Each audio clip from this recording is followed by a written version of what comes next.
তোমার আত্মা আর আল্লাহ রব্বুল আলামিনের সাথে কানেকশন হয়ে যাবে।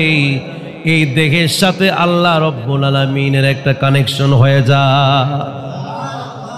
আল্লাহর সাথে অপবিত্র অবস্থায় কখনোই আল্লাহ রব্বুল আলামিনের সাথে কোনো কানেকশন যোগাযোগ করা যায়।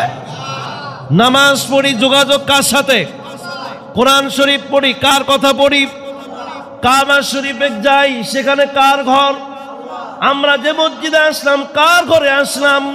আল্লাহ রব্বুল আলামিনের সাথে একরকম কানেকশন করতে হলে বলে, যদি তুমি কোরআন তেলাওয়াত করো তাইলে তুমি ওযু করে তারপরে কোরআন তেলাওয়াত তোমার জন্য হুকুম দেওয়া হয়েছে। নামাজ যখন পড়বা আগে তুমি ওযু করো, আগে পবিত্র হয়ে নাও, তারপরে তুমি নামাজ আদায় করো। এখন যদি বলি নামাজের বাইরেও যদি আমি আল্লাহর সাথে কানেকশন করতে হয়, তাইলে আমাকে আপনাকে ওযু করে গোসল করে পবিত্রতা অর্জন হতে হবে।